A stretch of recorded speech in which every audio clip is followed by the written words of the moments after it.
আমন্ত্রণ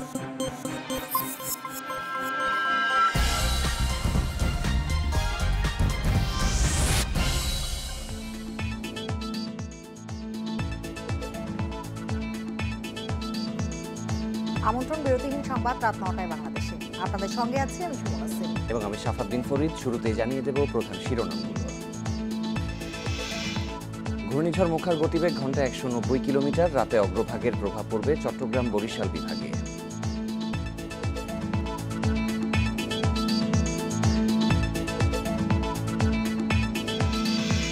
কাল উপকূল অতিক্রম করবে মোখা। কক্সবাজারে ১০ নম্বর মহাবিপদ সংকেত, ১২ ফুট জলোচ্ছ্বাসের সংখ্যা।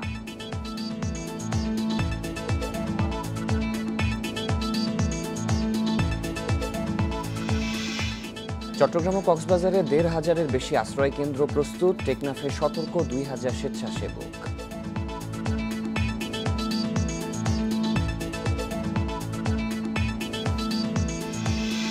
তিন পার্বত্য জেলায় পাহাড় ধসের আশঙ্কা, সতর্কতা জারি, নিরাপদ আশ্রয়ে যেতে মাইকিং।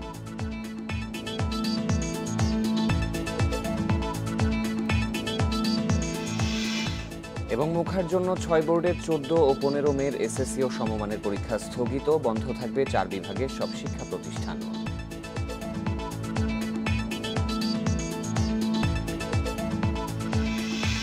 শিরোনামের পর এবারে জানাবো বিস্তারিত খবর। ঘূর্ণিঝড় মোখার কারণে কক্সবাজার উপকূলে জারি করা হয়েছে ১০ নম্বর মহাবিপদ সংকেত। চট্টগ্রাম ও পায়রা সমুদ্র বন্দরকে দেখাতে বলা হয়েছে ৮ নম্বর। ঝড়ের অগ্রভাগের প্রভাব রাতেই পড়তে পারে চট্টগ্রাম ও বরিশাল বিভাগের উপকূলে। আর ঘূর্ণিঝড়টি উপকূল অতিক্রম করতে পারে আগামীকাল বেলা ৩টা থেকে সন্ধ্যা ৬টার মধ্যে। ঝড়ের কেন্দ্রে বাতাসের গতিবেগ বাড়ছে ঘন্টায় ১৯০ কিলোমিটার পর্যন্ত। টেকনাফের দিকে এগোচ্ছে ঘূর্ণিঝড় মোখা, আর এই গতি এখন ৮ থেকে ১০ কিলোমিটারের মধ্যে। ঝড়ের কেন্দ্রে বাতাসের গতিবেগ ঘন্টায় ১৯০ কিলোমিটারের কাছাকাছি। ঝড়টির আই ফরমেশন দেখা দিয়েছে এবং ঝড়টির পরিধি ৫০০ কিলোমিটার পর্যন্ত। এর বেন্ট থেকে মেঘ ছড়িয়ে পড়েছে উপকূলের দিকে।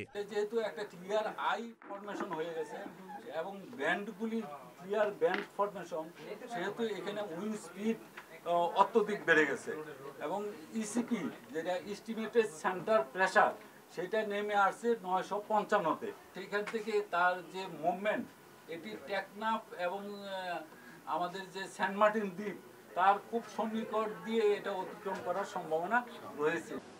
মোখা উপকূল অতিক্রম করতে পারে রোববার বেলা ৩টা থেকে সন্ধ্যা ৬টার মধ্যে।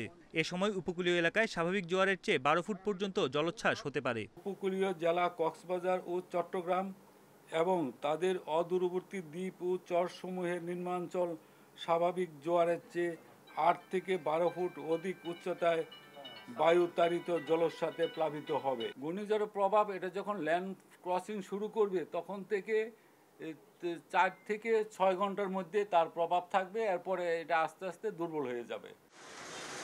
ঝড়ের প্রভাবে চট্টগ্রাম, বরিশাল ও সিলেট অঞ্চলে অতি ভারী বৃষ্টি হতে পারে। ভূমিধসের শঙ্কা আছে বান্দরবান, রাঙামাটি ও চট্টগ্রামের পাহাড়ি এলাকায়। বন ইবনে কামাল, ইন্ডিপেন্ডেন্ট নিউজ, ঢাকা। ঘূর্ণিঝড় মোকাবিলায় উপকূলে সব প্রস্তুতি নেওয়া হয়েছে বলে জানিয়েছেন প্রধানমন্ত্রী শেখ হাসিনা। রাজধানীর ইঞ্জিনিয়ার্স ইনস্টিটিউশনে আইইবির ৬০তম সম্মেলনে তিনি আরও বলেন, মানুষের সুবিধার জন্য আশ্রয় কেন্দ্রগুলোকে বহুমুখী করেছে বর্তমান সরকার। এ সময় স্থাপনা নির্মাণে আশপাশের জলাধার ঠিক রাখারও তাগিদ দেন প্রধানমন্ত্রী। রাজধানীর রমনায় আইইবির কনভেনশন হলে প্রায় ৬,০০০ প্রকৌশলীর সমাবেশ। বাংলাদেশ ইঞ্জিনিয়ার্স ইনস্টিটিউটের ৬০তম সম্মেলনে কাজের স্বীকৃতি হিসেবে তাদের হাতে সনদ তুলে দেন প্রধানমন্ত্রী শেখ হাসিনা। প্রধানমন্ত্রী বলেন, দেশ এখন দুর্যোগের মুখোমুখি। জানান, ঘূর্ণিঝড় মোকাবিলায় আশ্রয় কেন্দ্রগুলোকে বহুমুখী করা হয়েছে। উপকূলের মানুষের নিরাপত্তা নিশ্চিতে এবং দুর্ঘটনা এড়াতে বিদ্যুৎ, গ্যাস সাময়িক বন্ধ থাকতে পারে বলেও জানান প্রধানমন্ত্রী। প্রত্যেকটা ঘর যাতে আলোকিত হয়, বিদ্যুতের ব্যবস্থা করেছি। যদিও এই ইউক্রেন যুদ্ধ এবং এই সব কারণে আমাদের বিদ্যুতের একটু সমস্যা হচ্ছে, যেমন এখন ঘূর্ণিঝড় আসছে, এই ঘূর্ণিঝড় মোকাবেলায় সাইক্লোন শেল্টার বহুমুখী এটা করা হয়েছে। সব রকম ব্যবস্থা আমরা নিয়েছি এবং আপনারা জানেন যে সাইক্লোনের সময় বিদ্যুৎ থাকলে পরে অনেক সময় পানি জমে গেলে সে ইলেকট্রিকিউট হতে পারে। সেজন্য আগে আমি বলেছি গ্যাস বিদ্যুৎ সব বন্ধ রাখতে হবে, যাতে একটু কষ্ট হবে মানুষের, কিন্তু মানুষের জীবন তো বাঁচবে। প্রধানমন্ত্রী জানান, শুধু রাজধানী নয়, গ্রামের উন্নয়নেও কাজ করছে তার সরকার। এ সময় আগুনের ঘটনা নিয়েও সতর্ক করেন তিনি। প্রকল্প নির্মাণে আশপাশে জলাধার ঠিক রেখে নির্মাণ কাজ করার আহ্বান জানান প্রধানমন্ত্রী। মাস্টার প্ল্যান করে যেন উন্নয়নের কাজটা করা হয়, কিন্তু দুর্ভাগ্যের বিষয় যে আগেই এমন কিছু কাজ হয়ে গেছে, সেটা সেভাবে হয়তো করা হয়নি। তারপরেও যখন আপনার কোনো প্রকল্প তৈরি করা হয় আর এখানে আপনাদের একটা ভূমিকা থাকে, এখানে আমি আপনাদের কাছে বিশেষ অনুরোধ করব যে কোনো জায়গায় একটা প্রকল্প করতে গেলে যেখানে জলাধার আছে, জলাধারগুলি যেন নষ্ট না হয়। সম্মেলনে প্রধানমন্ত্রী উন্নয়নের ধারা অব্যাহত রাখতে প্রকৌশলীদের সহযোগিতা চান। 2041 সালের মধ্যে স্মার্ট বাংলাদেশ গড়ার আশাও ব্যক্ত করেন প্রধানমন্ত্রী শেখ হাসিনা। তা আমরা সিদ্ধান্ত নিয়েছি বাংলাদেশে একটি মানুষ ভূমিহীন থাকবে না। Mahmud Moumita, independent news. ঘূর্ণিঝড় মোখার সর্বশেষ পরিস্থিতি নিয়ে রাজধানীর আগারগাঁওয়ের আবহাওয়া অফিসে চলছে ব্রিফিং। আমরা সরাসরি যাব সেখানে। এই টাইমের মধ্যে আবার ভাটা শুরু হয়ে যাবে আর কি। হ্যাঁ, দেখা যায় আমাদের কিন্তু এখন আমরা টাইম বলেছি 9টা থেকে সন্ধ্যা 6টার মধ্যে সে তার ক্রস শুরু করতে পারে আর কি। তখন আমরা কিন্তু এখনো কনফাইন করি না যে জিনিসটা কখন মানে সে শুরু করবে আর কি। এখনো আরো সামনে আসলে আমরা তখন বলবো যে সে কখন শুরু করলো। শুরু করলে কিন্তু তখন দেখবে ওই সময় জোয়ারের অবস্থা কি আছে বা বাটার অবস্থা কি আর কি। কিন্তু অতিক্রম করতে কতক্ষণ সময় লাগতে পারে? আসলে এ তো তার বডির উপর নির্ভর করে এবং স্পিডের উপর নির্ভর করবে। ও কিন্তু তার পেরিফেরিয়াল যখন শুরু করে, ওখানে তো টোটাল বডিটা কমপ্লিট করতে তার 5 থেকে 6 ঘন্টা সময় লেগে যায় অনেক সময়। একটা প্রশ্ন হচ্ছে যে আপনারা, আমরা দেখছি যে গতিবেগ কিন্তু ক্রমান্বয়ে বাড়ছে। তো এখন আপনারা মানে দুপুরের যে আমরা বুলেটিন দেখলাম, সেখানে কিন্তু আপনারা বললেন যে 190 কিলোমিটার ঘন্টায় সর্বোচ্চ। এখন কিন্তু সেটা 200 কিলোমিটারে। তো এখনো 400 কিলোমিটারের ভিতরে কিন্তু আসেনি। তো আপনারা কি এটা সুপার সাইক্লোনের দিকে যাচ্ছে কিনা? যেহেতু ক্রমান্বয়ে গতি বাড়ছে, এখনো অনেক দূরে আছে। এখনো কিন্তু এবং এটা যদি কাছাকাছি আসে, যে এখনই আমরা বলছি না, এখন ঝুঁকিপূর্ণ অবস্থায় আছে, যদি এটার গতিবেগ যদি আরো বাড়ে তাহলে সেন্ট মার্টিনের কি অবস্থা হবে? না, এখন আমাদের যে প্রেডিকশন, আমাদের যে মডেল আউটপুট বা আমাদের গাণিতিক যে, তো তাতে হয়তো মানে সে 200 বা 210 পর্যন্ত ওঠার সম্ভাবনা আছে আর কি। হ্যাঁ, সর্বোচ্চ আর কি। দেখা এরপরে হয়তো সে তার যখন মানে পেরিফেরাল অংশগুলো সে বৃষ্টি দিয়ে বা বাতাসের বিভিন্ন দুর্বল হতে থাকার সম্ভাবনা থাকতে পারে। হ্যাঁ, কিন্তু এখন পর্যন্ত আপাতত মানে আমরা আশঙ্কা করছি না আর কি। আমরা হয়তো 200 বা 210 এর মধ্যে থাকার সম্ভাবনা বেশি।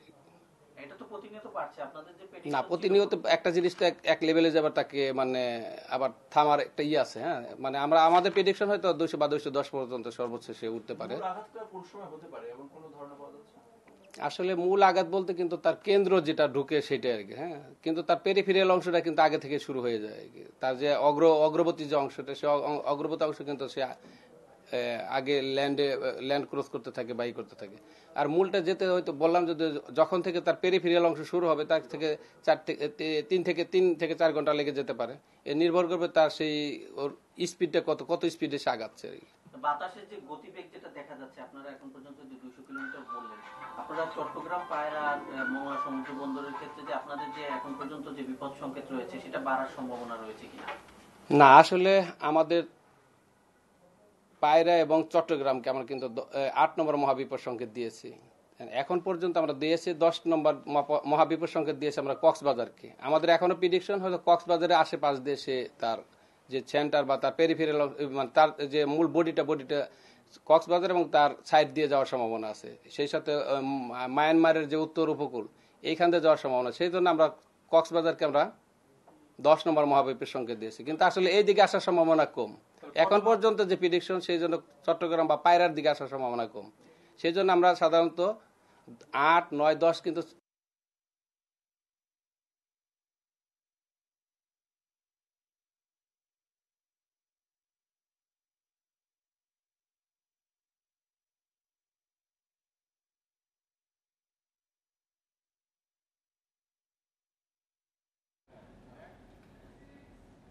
ঘূর্ণিঝড় মোখার সবশেষ গতি প্রকৃতি নিয়ে ব্রিফ করছিল আবহাওয়া অফিস। ঘূর্ণিঝড় মোখার ঝুঁকিতে থাকা 6 জেলার দুর্যোগ মোকাবিলায় ব্যাপক প্রস্তুতি নেওয়া হয়েছে। শুধু চট্টগ্রাম ও কক্সবাজারে 1,500-এর বেশি আশ্রয়কেন্দ্র প্রস্তুত করা হয়েছে। সব কেন্দ্রে পাঠানো হয়েছে 200 টন চাল, 14 টন বিস্কুট ও নগদ 20 লাখ টাকা। দুপুরে সচিবালয়ে এসব তথ্য দেন দুর্যোগ ব্যবস্থাপনা প্রতিমন্ত্রী। ঘূর্ণিঝড় মোখার কারণে 6 জেলায় জলোচ্ছ্বাসের শঙ্কা জানিয়েছে আবহাওয়া অধিদপ্তর। ক্ষয়ক্ষতি এড়াতে এরই মধ্যে নেওয়া হয়েছে ব্যাপক প্রস্তুতি।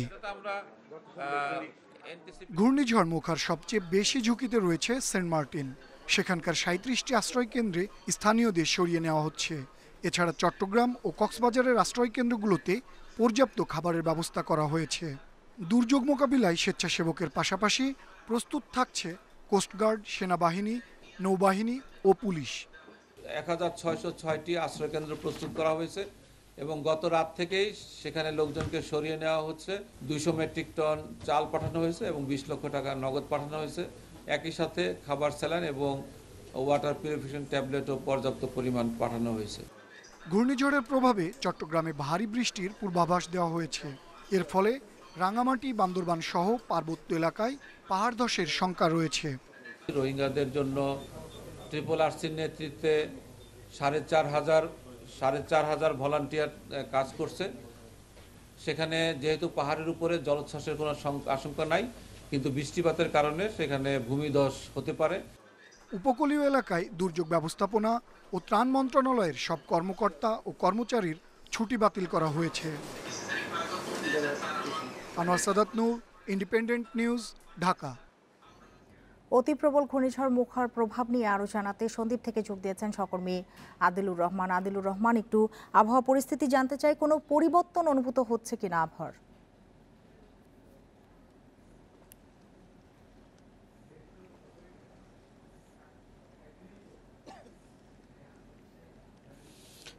দেখুন, এই মুহূর্তে আসলে কিছুটা পরিবর্তন কিন্তু আমাদের কাছে মনে হচ্ছে। তার কারণ হচ্ছে বৃষ্টির পরিমাণ যেমন বাড়ছে, সেই সাথে বাতাসের যে গতিবেগ বা বাতাস সেটি কিন্তু আসলে কিছুটা বাড়তে শুরু করেছে, সেটি আমরা আসলে দেখতে পাচ্ছি। তবে সেই বাতাসটি কিন্তু আসলে এখনো অনেক বেশি যে বেড়ে গেছে সেটি আসলে বলা যাবে না। আমি এই মুহূর্তে আছি সন্দ্বীপের একদমই প্রত্যন্ত একটি জায়গা, একদমই সাগর পাড়ের আজমপুর নামে একটি ইউনিয়ন, যে ইউনিয়নটি আসলে সবচেয়ে বেশি ঝুঁকিতে। তার কারণ হচ্ছে, বলা হচ্ছে যে এই ইউনিয়নটা এই যে যদি 12 ফুট জলোচ্ছ্বাস হয়ে থাকে তাহলে সবচেয়ে বেশি ক্ষতিগ্রস্ত হবে। আপনি নিশ্চয়ই দেখতে পাচ্ছেন যে এইখানকার যে সাগরের যে পানি, সেই পানির যে স্রোত এবং পানির এবং সাগরের যে বিক্ষুব্ধ অবস্থা সেটি আসলে বাড়তে শুরু করেছে। কিছুক্ষণ আগে আমরা এখানকারই একজন স্থানীয়র সাথে কথা বলছিলাম। তিনি আসলে কিছুক্ষণ আগে সাগরে ছিলেন। তিনি যখন সাগরের খুবই খারাপ অবস্থা দেখেছেন, একদম খুব কাছাকাছি থেকেই তিনি আসলে মাছ ধরছিলেন, কিন্তু যখন সাগরের খুব খারাপ অবস্থা দেখেছেন তখনই কিন্তু আসলে তিনি ফিরে এসেছেন। অর্থাৎ এই এলাকার বাসিন্দা যারা আছেন তারা কিন্তু বেশ খানিকটা শঙ্কার মধ্যে আছে। তার কারণ আপনি নিশ্চয়ই দেখতে পাচ্ছেন যে এই যে পাড়গুলো, সেই পাড় এরই মধ্যে আসলে ভাঙতে শুরু করেছে এবং এই যে জায়গাটিতে আমরা এখন আছি এখান থেকে মানুষের ঘরবাড়ি কিন্তু আসলে বেশ খানিকটা দূরে, কিন্তু যখন আসলে বাতাস শুরু হবে বা জোয়ারের সময় যদি ঘূর্ণিঝড়টি অতিক্রম করে তাহলে সেটি লোকালয়ে পৌঁছতে খুব বেশি সময় কিন্তু আসলে নেবে না। এখান থেকে হাঁটা পথের দূরত্ব আসলে 8 থেকে 10 মিনিটের পথ। অর্থাৎ সেক্ষেত্রে খুব দ্রুত কিন্তু এখান থেকে পানি লোকালয়ে প্রবেশ করবে। কি কারণে আসলে এই এলাকার মানুষ ঝুঁকিতে? এখানকার মানুষগুলো আসলে বলছে যে তাদের যে বেড়িবাঁধ, সেই বেড়িবাঁধগুলো কিন্তু আসলে RCC ব্লকের বেড়িবাঁধ নয়, তারা নিজেরা কোনো রকমে মাটি ফেলে সেই বেড়িবাঁধগুলো আসলে ঠিক করেছেন। এই বেড়িবাঁধগুলো আসলে সবচেয়ে ঝুঁকির কারণ এখানকার বাসিন্দাদের। আর 8 নম্বর মহাবিপদ সংকেত ঘোষণা করার পরে এই এলাকার বাসিন্দাদের কিন্তু আসলে আশ্রয় কেন্দ্রে যাবার কথা বলা হয়েছে, বারবার করে মাইকিং করা হচ্ছে, আমরা শুনতে পাচ্ছি, কিন্তু এখন পর্যন্ত এই এলাকার বাসিন্দারা আশ্রয় কেন্দ্রে যাননি। তারা বলছেন যে যখন আসলে বাতাসটি শুরু হবে, সেই বাতাস শুরু হওয়ার পরপরই আসলে তারা আশ্রয় কেন্দ্রে যাবেন। অনেকে আসলে শঙ্কায় আছেন যে তারা ঘরবাড়ি রেখে, গবাদি পশু রেখে, আর এই এলাকার বাসিন্দাদের আসলে সম্বল বলতে কিন্তু একটি নৌকা বা তার বাড়িতে থাকা একটি বা দুটি গবাদি পশু, সেক্ষেত্রে সেগুলোর কি হবে সে নিয়ে কিন্তু এক ধরনের শঙ্কার মধ্যে তারা আছেন। তবে এই এলাকার উপকূলের বাসিন্দারা তো আসলে ঝড়, জলোচ্ছ্বাস এর সঙ্গেই আসলে তাদের জীবনযুদ্ধ চলে। তারা যেটি আসলে বলছিলেন যে 1991 সালের যখন ঘূর্ণিঝড়টি আঘাত এনেছিল তখনও কিন্তু আসলে আবহাওয়াটা এইরকম অবস্থার মধ্যে ছিল।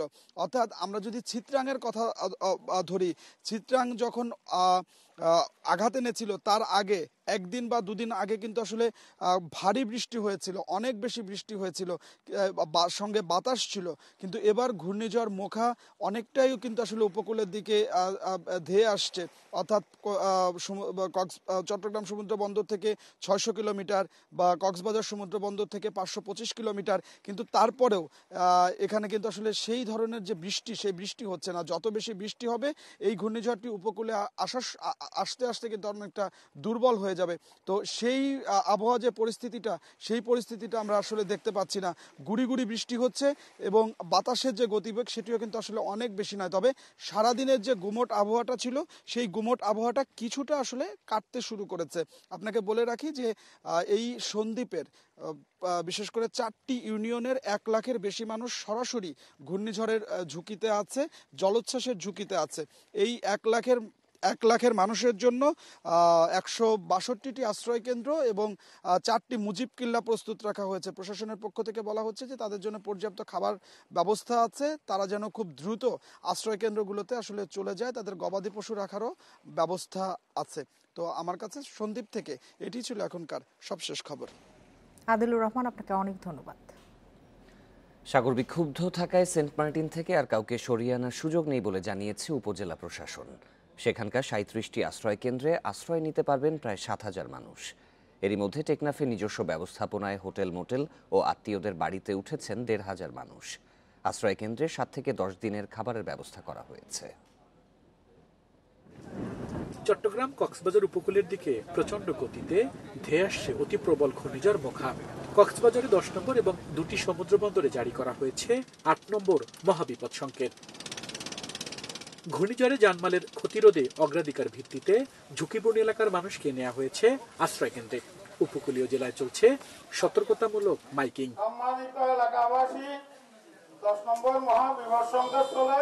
ঘূর্ণিঝড় মোখার অন্যতম ঝুঁকিতে থাকা সেন্ট মার্টিন থেকে এরই মধ্যে প্রায় 1,500 মানুষ আশ্রয় নিয়েছে টেকনাফের বিভিন্ন হোটেল, মোটেল এবং আশ্রয় কেন্দ্রে।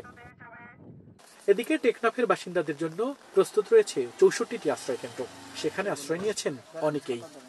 বইলারছে আর ছেলে বাচ্চা লই আর সব মাইয়াতে লই সব আর চলে আসি। কালকে রাতেও তো এখানে কমাইলাম। খুব বই লাগছে। সরকার যখন আমরা এই সাকুল সেন্টার দিছে আর কোনো বইয়ের দরকার নেই, আমরা এখানে উঠিয়া কালকে লতি এখানে বসা। উপজেলা প্রশাসন বলছে সাগর বিক্ষুব্ধ থাকায় সেন্ট মার্টিন থেকে আর কাউকে সরিয়ে নেয়ার সুযোগ নেই। তবে সেখানকার আশ্রয় কেন্দ্রে থাকা কয়েক হাজার মানুষের জন্য 7 থেকে 10 দিনের খাবারের ব্যবস্থা করা হয়েছে। যে মানুষজন ওখানে আছে আমরা মনে করি যে তাদের খাবারের বিষয়টি আমরা নিশ্চিত করতে পারবো। এখানে আমাকে চেয়ারম্যান সাহেব যেটা জানিয়েছেন, আমাদের যে অ্যাসেসমেন্ট আছে, আমরা আগামী 7 দিন বা 10 দিনও আমরা ওখানে খাবারের কোনো ক্রাইসিস আমরা ওখানে আপাতত দেখছি না। টেকনাফে প্রস্তুত রয়েছে প্রায় 2000 স্বেচ্ছাসেবক। বরাদ্দ দেওয়া হয়েছে 10 লাখ টাকা। মজুদ রয়েছে প্রায় 6 টন চাল। সেন্ট মার্টিনে যে সমস্ত বাসিন্দা রয়েছেন তারা কি অবস্থায় আছেন, কোন অবস্থায় আছেন, শুধুমাত্র মোবাইল নেটওয়ার্ক ছাড়া আসলে সেখানকার পরিস্থিতি বলা যাচ্ছে না। আল আমিন হোসেন, ইন্ডিপেন্ডেন্ট নিউজ, শাহপুরীর দ্বীপ, টেকনাফ।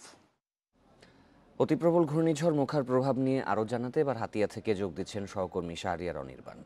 অনির্বাণ, সন্ধ্যার পর থেকে আবহাওয়া পরিস্থিতির কোনো পরিবর্তন লক্ষ্য করেছেন কিনা এবং যারা স্থানীয়রা রয়েছেন উপকূলবাসী তাদেরকে সতর্ক করতে কোনো ব্যবস্থা নেওয়া হয়েছে কি?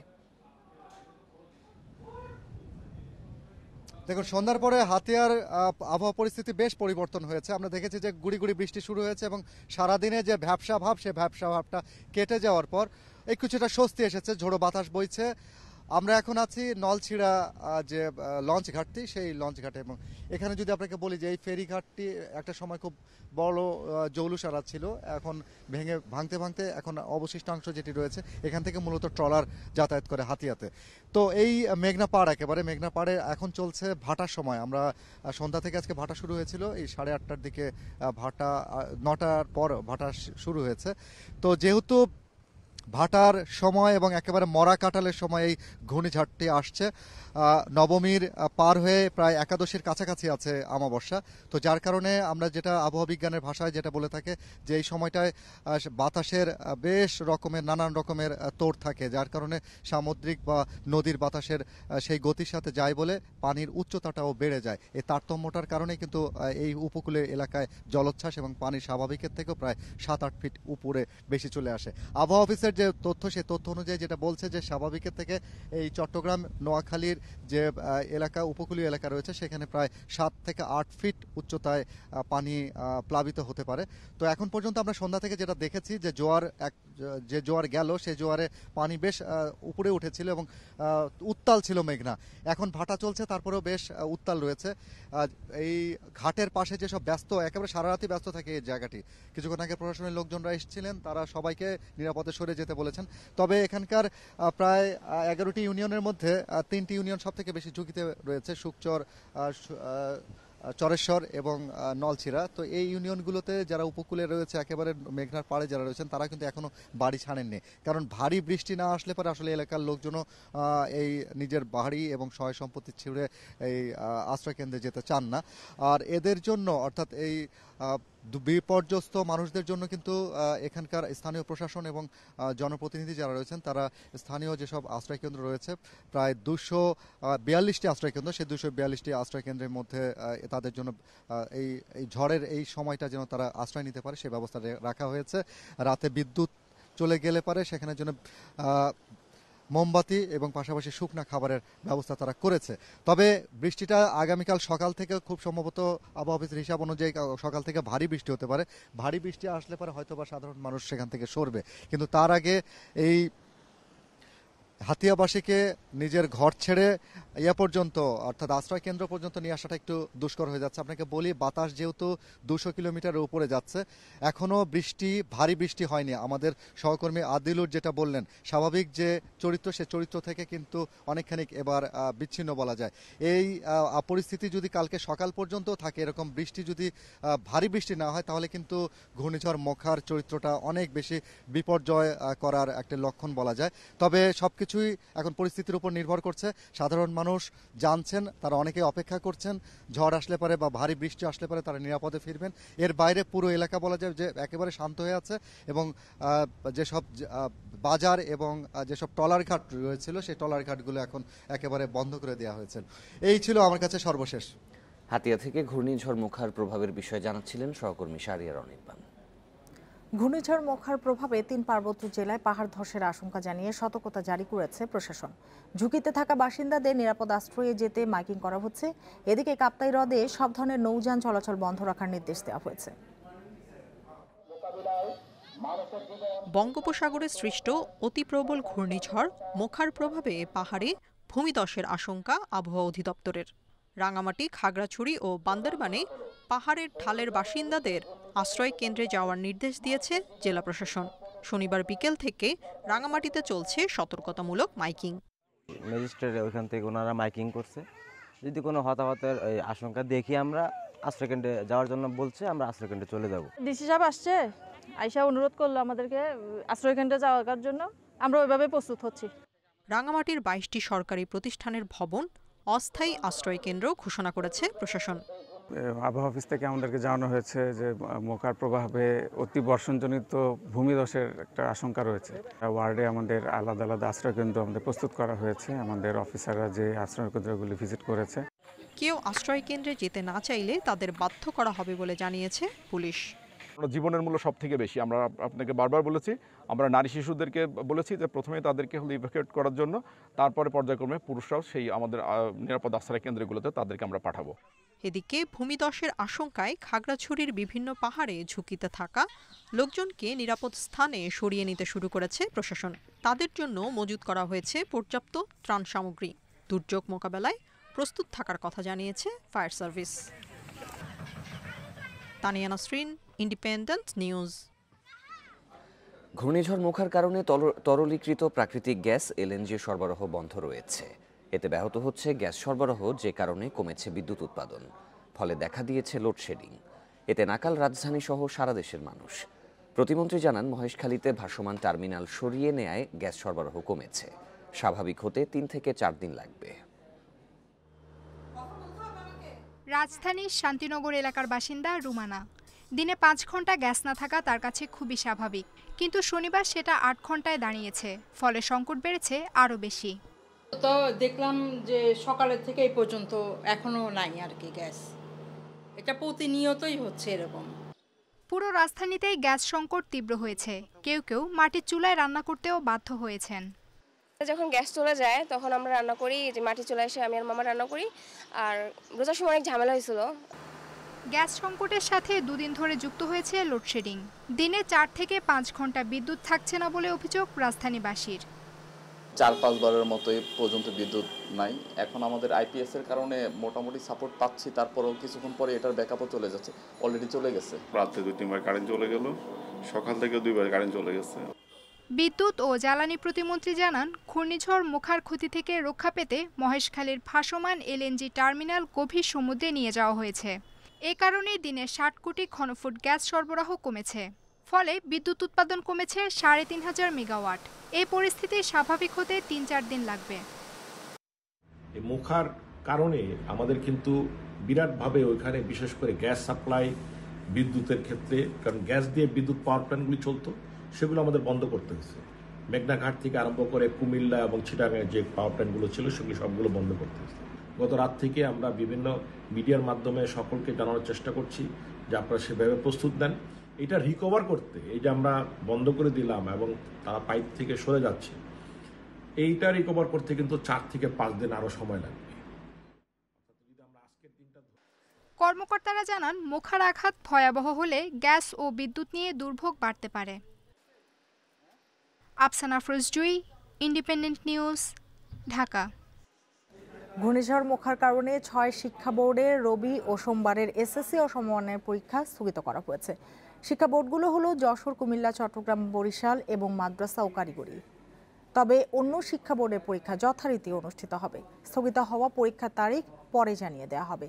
আন্তঃশিক্ষা বোর্ড সমন্বয় কমিটির সভাপতি এবং মাধ্যমিক ও উচ্চ মাধ্যমিক শিক্ষা বোর্ডের চেয়ারম্যানদের সই করা বিজ্ঞপ্তিতে এ তথ্য জানানো হয়েছে। এছাড়া ঘূর্ণিঝড় মোখার কারণে চট্টগ্রাম বিশ্ববিদ্যালয়ের রবি ও সোমবারের ক্লাস পরীক্ষা স্থগিত করা হয়েছে। এদিকে চট্টগ্রাম, যশোর, বরিশাল, কুমিল্লার সব শিক্ষা প্রতিষ্ঠান বন্ধ ঘোষণা করা হয়েছে। এর আগে জাতীয় বিশ্ববিদ্যালয়ের রোববারের সব পরীক্ষা স্থগিত করা হয়।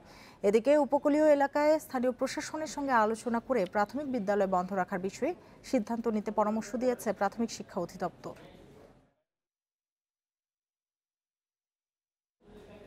এবারে জানাবো খেলার খবর। শুরুতেই জানাচ্ছি শিরোনামগুলো। রেকর্ড 22 বার Dhaka premier league champion Abahani Sheikh জামালকে হারিয়ে শিরোপা পুনরুদ্ধার আকাশী নীলদের।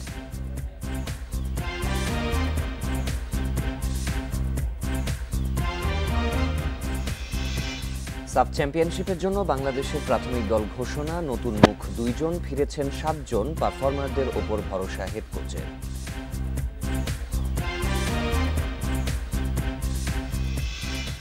রেকর্ড 22 বারের মতো ঢাকা প্রিমিয়ার লিগের শিরোপা জিতল আবাহনী, লিস্ট এর ইতিহাসে 4র্থবার। শিরোপা নির্ধারণী ম্যাচে আকাশী নীল দল শেখ জামালকে হারিয়েছে 4 উইকেটে। 50 করে দলের জয়ের বড় ভূমিকা রেখেছেন আফিফ, বিজয় ও নাইম। 282 রান করেও টানা দ্বিতীয় শিরোপা জেতা হলো না শেখ জামালের।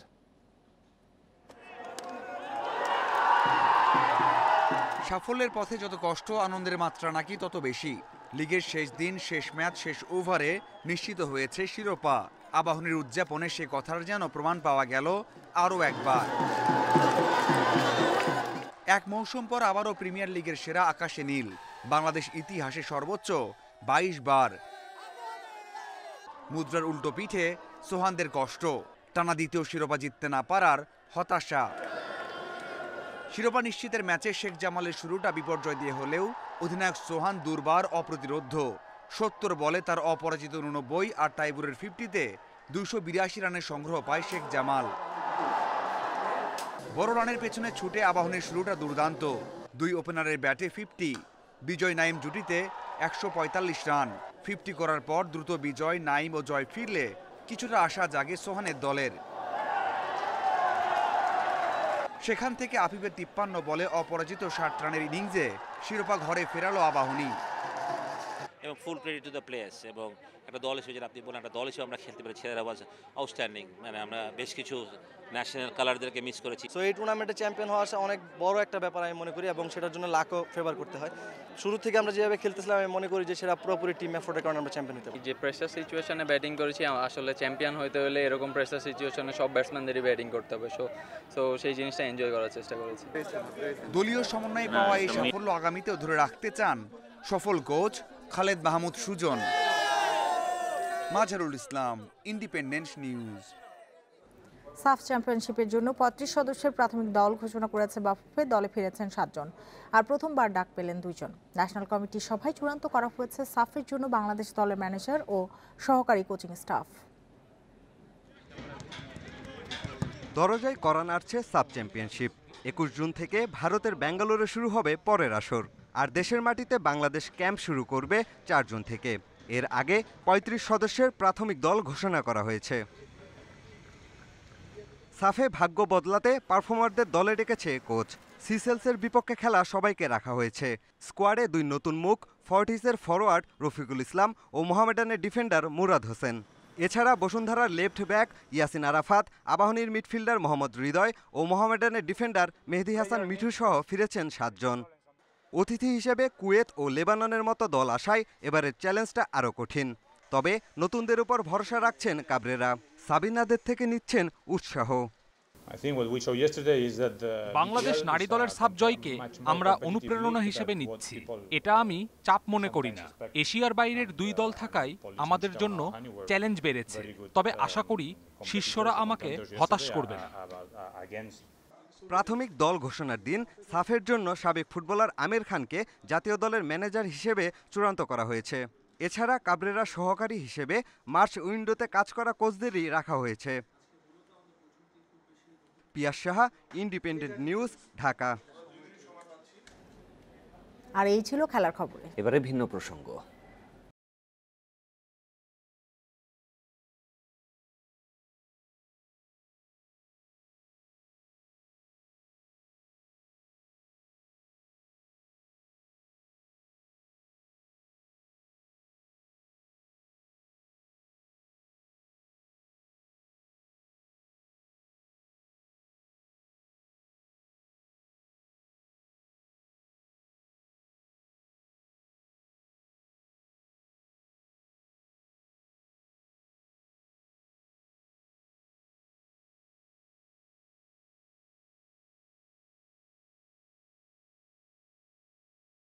প্রতিবেদনটি থাকছে সংবাদের শেষ অংশে। শান্তি ও স্থিতিশীলতা নিশ্চিতে সমন্বিতভাবে কাজ করার প্রত্যয় ব্যক্ত করেছেন ভারত মহাসাগরীয় সম্মেলনে অংশ নেয়া দেশগুলোর প্রতিনিধিরা। সম্মেলনে রোহিঙ্গা সংকট নিরসনে সহায়তার পাশাপাশি মাদকের বিরুদ্ধে ঐক্যবদ্ধ হওয়ার উপর গুরুত্বারোপ করেন আলোচকরা। পররাষ্ট্রমন্ত্রী জানান, এই সম্মেলনের মধ্য দিয়ে বিশ্বে বাংলাদেশের অবস্থান আরও সুসংহত হয়েছে। ভারত মহাসাগরীয় সম্মেলনের শেষ দিনে দিনভর প্যানেল আলোচনায় উঠে আসে এ অঞ্চলের ভূ রাজনৈতিক নানা সমস্যা ও সম্ভাবনার কথা। সম্মেলনে রোহিঙ্গা সংকট নিরসনে সহায়তার প্রতিশ্রুতিও দিয়েছে প্রতিটি রাষ্ট্র। এছাড়াও ভারত মহাসাগরকে ঘিরে থাকা দেশগুলোর সমন্বিত উদ্যোগ এ অঞ্চলকে সমৃদ্ধ করবে বলেও মনে করেন আলোচকরা। সম্মেলনে ভার্চুয়ালি যুক্ত হয়ে মার্কিন উপমন্ত্রী উইন্ডি শারম্যান বলেন, যুক্তরাষ্ট্র ভারত মহাসাগর অঞ্চলে সুনীল অর্থনীতির উন্নয়নে কাজ করে যাচ্ছে। ভারত মহাসাগর অঞ্চলের সাথে সম্পৃক্ততা আরও বাড়াতে যুক্তরাষ্ট্র প্রতিশ্রুতিবদ্ধ। আগামীর বিশ্ব কোন দিকে যাবে সেটি এই অঞ্চলেই নির্ধারিত হবে। বাংলাদেশ ইন্ডিয়া আমাদের যে নিজের মধ্যে একটা ফ্রেন্ডশিপ, একটা বন্ড যে অনেক দিন ধরে রয়েছিল, কিন্তু বন্ডটা এত মজবুত হয়ে গেছে, একটা মিউচুয়ালি বেনিফিশিয়াল। সম্মেলনের সাইডলাইনে বিভিন্ন দেশের প্রতিনিধির সাথে দ্বিপাক্ষিক আলোচনায় অংশ নেন পররাষ্ট্র প্রতিমন্ত্রী। আমাদেরকে আরও সহনীয় হতে হবে, আমাদেরকে আলোচনার মাধ্যমে সমস্যাগুলি সমাধান করতে হবে। আমরা যেটাতে ভালো, সেই ভালোটা আরেক দেশের সাথে শেয়ার করে নিয়ে অন্য দেশের ভালোটা আমাদের কাছে নিয়ে আমরা একসাথে এগিয়ে যাব, এটি হবে মূল বার্তা। পরিবর্তনশীল ভূ রাজনৈতিক এবং ভূ অর্থনৈতিক বাস্তবতার নিরিখে উক্ত সম্মেলন আয়োজনের মাধ্যমে আন্তর্জাতিক পরিমণ্ডলে বিশেষ অংশীদার হিসেবে বাংলাদেশের অবস্থান আরো সুসংহত হয়েছে।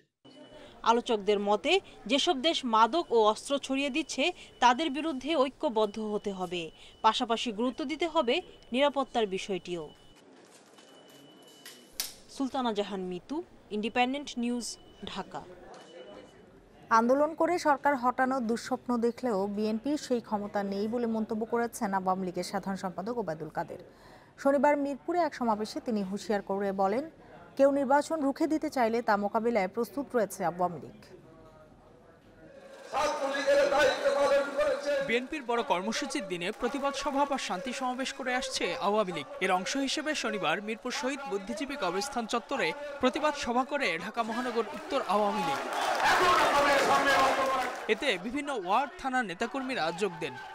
স্লোগানে মুখর হয়ে ওঠে আশপাশের এলাকা। সমাবেশে দলের সাধারণ সম্পাদক বলেন, পদ্মা সেতু, মেট্রো রেল সহ সরকারের নানা উন্নয়নে অন্তর্জালায় ভুগছে বিএনপি। তিনি দাবি করেন, দেশের মানুষের কল্যাণে সম্প্রতি প্রধানমন্ত্রীর বিদেশ সফর। শেখ হাসিনা কোন দেশে ক্ষমতার জন্য যাননি, কোন দেশে নালিশ করতে যাননি। বিদেশিরা আমাদের বন্ধু, পরামর্শ দিতে পারে, কিন্তু ক্ষমতা আমাদের বসাতে পারে না। ক্ষমতা বসাতে পারে বাংলাদেশের জনগণ। সেই ব্যক্তি চাইলে নির্বাচনে আসুক, নির্বাচনের মধ্য দিয়ে সেই ব্যক্তি কারা নিবে জনগণই ঠিক করবে। আওয়ামী লীগ বেঁচে থাকতে তত্ত্বাবধায়ক সরকার হবে না বলেও সাফ জানান ওবায়দুল কাদের। যে স্বপ্ন দেখছেন এটা দুঃস্বপ্ন। আন্দোলন করে বাংলাদেশে শেখ হাসিনা সরকারকে হটাবেন এবং আপনাদের এটাও প্রতিজ্ঞা আছে নির্বাচন রুখে দেবেন। আমরাও প্রস্তুত। কে নির্বাচন রুখতে আসে আমরা দেখব। বিএনপি জোটে ভাঙনের সানাই বাজছে বলেও মন্তব্য করেন আওয়ামী লীগের সাধারণ সম্পাদক। লন্ডন থেকে কর্তা নাচা ফখরুল এখানে নাচে। Ijazur Rahman, independent news, Dhaka. গায়েবী মামলার প্রতিবাদ সহ 10 দাবিতে 19 থেকে 27 মে পর্যন্ত বিক্ষোভ সমাবেশের ঘোষণা দিয়েছে বিএনপি। 4 ধাপে সব জেলা ও মহানগরে এই কর্মসূচি পালন করবে দলটি। শনিবার নয়াপল্টনের সমাবেশে কর্মসূচির ডাক দেন বিএনপি মহাসচিব। এ সময় নেতারা হুঁশিয়ারি দেন, গণতন্ত্র ও ভোটাধিকার রক্ষায় প্রয়োজনে আবারও 71-এর মতো যুদ্ধে নামবে বিএনপি। প্রায় 2 মাস পর নয়াপল্টনে দলের কেন্দ্রীয় কার্যালয়ের সামনে বিএনপির এ সমাবেশ। গায়েবী মামলায় নেতাকর্মীদের গ্রেপ্তারের প্রতিবাদ সহ 10 দফা দাবি আদায়ে সমাবেশের আয়োজন করে ঢাকা মহানগর উত্তর ও দক্ষিণ বিএনপি। সমাবেশে নেতারা দাবি করেন, নির্বাচন নিয়ে আবারও ষড়যন্ত্র করছে আওয়ামী লীগ। সে লক্ষ্যে মিথ্যা মামলায় বিএনপি কর্মীদের গ্রেপ্তার করা হচ্ছে। কূটনীতিকদেরও রাজনৈতিকভাবে ব্যবহার করা হচ্ছে বলে অভিযোগ করেন জ্যেষ্ঠ নেতারা। কূটনীতিক শিষ্টাচার থেকে দূরে সরিয়ে তারা রাজনৈতিকভাবে, দলীয়ভাবে আমাদের কূটনীতিকদের ব্যবহার করছে। এই সংবিধানের দোহাই দিয়েছিল পাকিস্তানের সময়ও, কিন্তু পাকিস্তান টিকে থাকতে পারে নাই। এরশাদ শাহী সংবিধানের ঘোষণা দিয়েছিল, দোহাই দিয়েছিল, টিকে থাকতে পারে নাই। 2071-এর মতো আরেকটি যুদ্ধ হবে গণতন্ত্র ফেরত আনার জন্য। গণঅভ্যুত্থানের মাধ্যমে এই সরকারকে হটানো ছাড়া আমাদের কাছে কোনো বিকল্প নাই। এ সময় বিএনপি মহাসচিব মন্তব্য করেন, ক্ষমতায় টিকে থাকতেই 3 দেশে তদবির করে ফিরল সরকারের শীর্ষ ব্যক্তিরা। এতে কোনো লাভ হবে না বলে দাবি করেন মির্জা ফখরুল। এ সময় নতুন কর্মসূচিও ঘোষণা করেন তিনি। কোনো লাভ হবে না, এই সমস্ত ধারাই পানাই করে ওই বল নিয়ে ক্যারি কেটে লাভ হবে না। গোল দেওয়া যাবে না, গোল দেবে এবার জনগণ। বন্ধুগণ, শুক্রবার ঢাকা মহানগর সহ উত্তর সহ 28 জেলা ও মহানগর আমাদের বিক্ষোভ সমাবেশ অনুষ্ঠিত হবে। বন্ধুগণ, অবিলম্বে নিরপেক্ষ সরকারের দাবি মেনে নিতে সরকারের প্রতি আহ্বান জানান বিএনপি নেতারা। মাহমুদ শরীফ, ইন্ডিপেন্ডেন্ট নিউজ, ঢাকা। জলবায়ু পরিবর্তনের প্রভাব পড়েছে যুক্তরাজ্যের প্রকৃতি আর জীবনচক্রে। ব্রিটেনে এবার বসন্তের ফুল ফুটেছে দেরিতে। তীব্র গরম কাটিয়ে আপাতত সেই ফুলের উৎসবে মুগ্ধ সময় পার করছে যুক্তরাজ্যবাসী।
আরও বিস্তারিত জানতে চোখ রাখুন ফেসবুক, ইউটিউব এবং টুইটারে। আমন্ত্রণ পরের আয়োজনে।